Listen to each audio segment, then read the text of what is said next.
Respected Honorable Governor and Chancellor of State Public University, Shri S. Abdul Nazir Garu, distinguished Vice Chancellors of all public universities, APSHI Chairperson Professor K. Madhumurthy Garu, Vice Chairpersons, Secretaries of various departments, Burti Rashekar Garu, Hari Jawaharlal Garu, Shashtar Garu, Anantaram Garu. I'm really honored to address this August gathering at a moment of profound importance for public universities in the state of Andhra Pradesh. I'd like to take this opportunity to wish on behalf of the Honorable Government, the Governor of Andhra Pradesh, a very happy birthday, sir. On your birthday, you have taken time out to be with us. It clearly shows your commitment, your dedication to strengthening public universities here. The Honorable Governor, Shri S. Abdul Nazir Garu, comes with deep commitment to justice, constitutional values, equity and education. When I first became the minister and I called on the Honorable Governor, Sir was very clear. He gave me a clear mandate that we should make state public universities proud again. You know, his career is a clear reflection of discipline, integrity and what determination can achieve, and stands as a role model for the youth of Andhra Pradesh. Sir is a shining example to every student of what courage and character can actually deliver. Personally, I'm deeply indebted to the Honorable Governor, sir, for being my philosopher and guide. Sir, I'd like to thank your guidance whenever I meet you and your words of wisdom that continue to lead this department forward. This conference is not a routine meeting, nor is it merely a review of administrative progress. It is a collective pause to reflect, reset, and reimagine the future of our public universities. Institutions that shape not just careers, but the intellectual and moral foundations of our society. Universities are the highest expressions of civilization's commitment to knowledge. They determine whether a state merely produces graduates or creates thought leaders, innovators, scholars, and responsible citizens. Vice Chancellors are not merely administrators, they are academic leaders, reform champions, and custodians of public trust. Andhra Pradesh stands at a critical juncture. Demographic advantage, technological disruption, and global competition demand a new university ecosystem. The government of Andhra Pradesh views its public universities as strategic partners in the state's transformation into a knowledge-driven society. Let me give you a few unsettling reflections from my Padayatra. I use it as my benchmark or my guiding principle. I met the youth of Andhra Pradesh. I've understood their aspirations. Majority of them have certificates in their hands, but are as confused as they were when they entered higher education as they exited. Lack of clarity in terms of their career, lack of clarity in terms of what are the opportunities that the world has to offer is something that I could see. Many of them are first generation learners. Many of them come from rural backgrounds. All of them had degrees, but they still have uncertainty in their eyes. And all of them ask me this question. I have studied with great sincerity. I am here. But where do I belong now? What is my future? You know, when I was asked by the Honorable Chief Minister on the options of portfolios, as a minister, I personally requested that I be given HRD, because I believe that this is the portfolio where true transformation can actually happen. And this portfolio can not only shape the future of youth, but actually make them leaders of not only our great land, but also global leaders. So when I met the Honorable HRD Minister in Government of India, Dharmendra Pradhan ji, he jokingly said that this is the first time he has seen a political heavyweight being given HRD.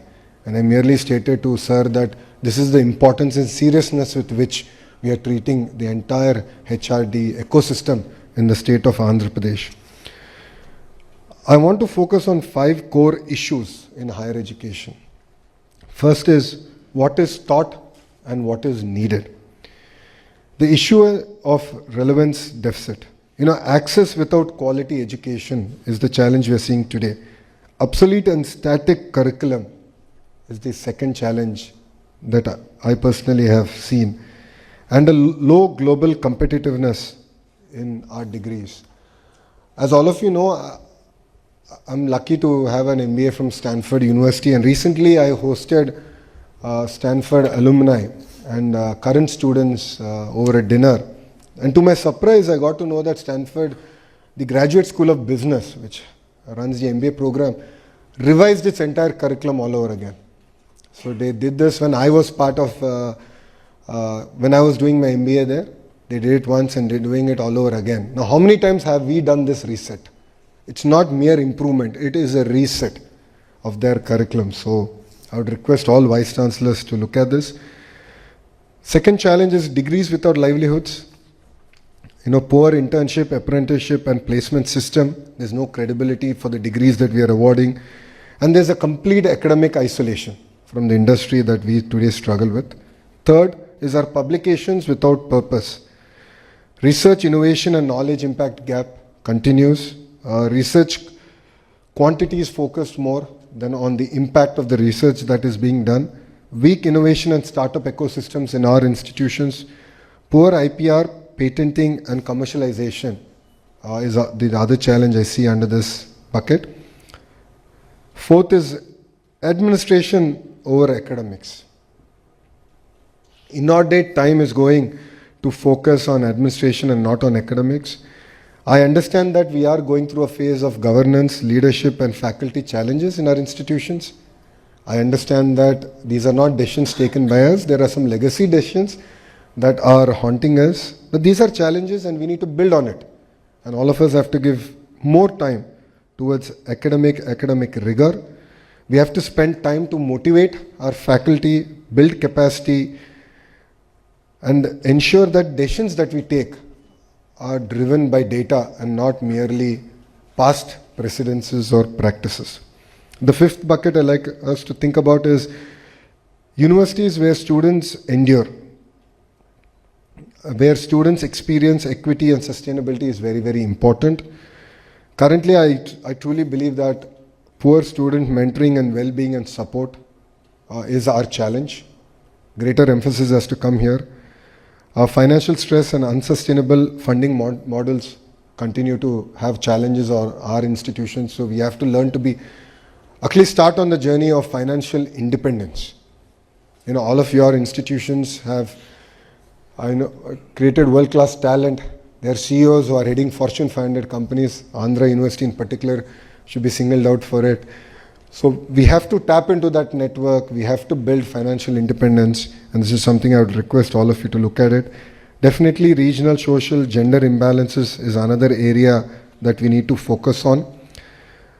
I believe that higher education today suffers from these 5 structural gaps: quality without relevance, degree without employability, research without impact, autonomy without leadership, and access without equity. So I sincerely hope that today's VC conference shall at least start on the journey of addressing these core issues. I believe that merely one conference is not enough. Consistently, on a systemic manner, under the leadership of the Honorable Chancellor, we have to continue to focus on this. I also want to quickly propose a few solutions here. One is, of course, academic quality and relevance. Greater focus on what is being taught and what is needed. So greater industry connect for leaders who are here, who have met me multiple times. Universities that I've visited, I've always focused on this in all my talks. We have to reimagine our university syllabus for the next changed decade. And today, knowledge is changing fast. It doubles rapidly. Careers are changing over time. 80% of the jobs that are going to get created in the next decade are in sectors that are yet to be discovered. Those are the kind of challenges that we as academicians are being faced. So we need to tune our entire academic rigor in that focus. And quality should also be measured in what a student can understand, apply, and I believe, very important, is to question. the culture of questioning, challenging one's ideas is something that is very, very important. If we continue to teach outdated content, we do not merely waste time, we betray trust of our children. Universities must therefore update their curriculum relentlessly, embrace multidisciplinary learnings, align teaching with real-world relevance, and relevance here is our collective responsibility. The second bucket is employability, skills and industry integration. Degrees must lead to dignity of work. And I like to say, as is shared in my Padayatra, where children have graduated out of our institutions, did not get jobs, while they went to Amirpet. I'm sure all of you know where Amirpet is. They will go to Amirpet, 4 months training, and they're able to find a job. So this is the kind of disconnect that we have, and this is something that we need to focus. This gap is not the student's failure, it is our institutional failure. And this is the area that we need to overcome. Universities must stop functioning as isolated islands of theory. They must become bridges between learning and livelihoods. And this is something I would request all the Vice Chancellors to take a hard look at it. And internships, apprenticeships, industry designed courses, alumni mentoring are no longer optional or add-ons. I believe that they are going to be core to our entire academic responsibility. Third bucket is research, innovation and knowledge impact, moving from publications to purpose. So research is the soul of a university, but let us be honest, if research remains confined to journals, only few read it and very few use it. So we must also ask ourselves, whom are we serving? True purpose of research is not promotion but problem solving. Water stress, climate vulnerability, agriculture productivity, value chains, public health, nutrition challenges, urbanization, sustainability. These are the challenges that we now need to solve. And universities must respond not as spectators but as solution builders. Innovation, startup, patents and technology transfers are not distractions from academia. They are extensions of our academic responsibility. I was asked this question in any admissions event I do on behalf of Stanford University. They asked me, why Stanford? And the major reason I keep saying is that one, we attract global talent, but the second is there's greater learning outside of classroom than there is in the classroom. So a lot of conversations that I had with my peer group, a lot of the learnings, cultural learnings that I have gained was outside the classroom, over a lunch, over a dinner, while we used to drive from one class to other class or walk from one classroom to the other classroom. So these are things that we need to build more and more in our institutions. The fourth bucket is of course governance, leadership and faculty excellence. No institution can rise above the quality of leadership. To all the Vice Chancellors here, all of you know, under the leadership of the Honorable Chancellor, the process of appointment was done in a very transparent manner because we believe in your background, the academic rigor, the focus that you will bring to these great institutions. I understand that, there will be routines, there will be files, but you have to rise beyond that. You have to rise beyond that to become custodians of academic consciousness and drivers of transformation. Autonomy does not mean absence of accountability. I think they're very clear words. As all of you are aware, it means freedom to excel and courage to decide. This is very, very important to us. And faculty is going to be very core and heart to our entire reform process. So it's very important to engage with them, talk to them, coordinate with them, and ensure that excellence is recognized and not mediocrity. And we must ask a few questions. Are our best teachers being enabled? Are decisions being guided by data or by habit? Strong universities are built not on control, but on trust, transparency, and leadership clarity. Last bucket I like to touch upon is student experience, equity, and sustainability. Universities are where students actually experience.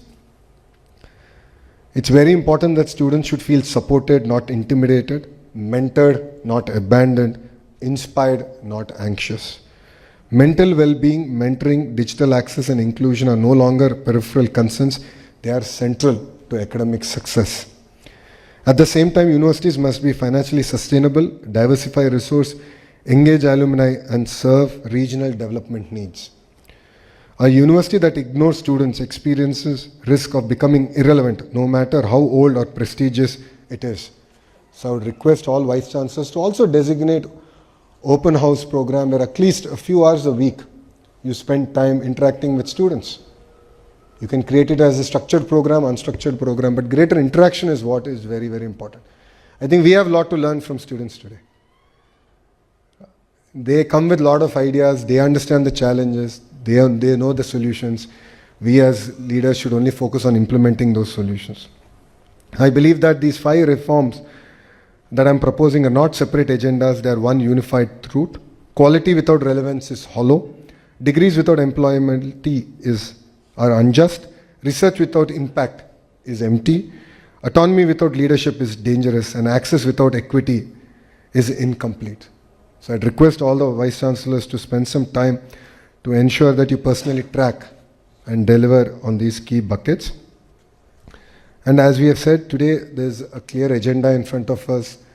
Few of you have come prepared with presentations on how you believe we as a larger ecosystem can work together, learn from each other, engage, and definitely create world-class state universities. I would like to repeat, world-class public universities. This is the core. This was the clear mandate given to me by our Honorable Chancellor, sir, when I met him. He said, I want world-class state universities, world-class public universities. And all of us together only can achieve it. And the choices we make today will shape not just institutions, but the confidence of an entire generation. Our responsibility is not just to award certificates, but to shape capable professionals, confident citizens, and ethical leaders. Let history say that this was the moment when universities chose purpose over comfort, reform over routine, and leadership over complacency. So finally, your autonomy will be protected, excellence will be rewarded, and accountability will be enforced. And I would like to assure the Honorable Chancellor, sir, under your leadership, we will work together to make our state public universities proud and make you proud personally, sir. I have taken it to heart, the feedback that you've always shared with me. As I've said, you are my philosopher, you are my guide, sir, and we will make you proud. We have started on our journey, and rest assured, by the time we come to the next conference, we will deliver on what have been discussed today, and we look forward to hearing from you, sir. Thank you very much for this amazing opportunity. Jai Hind.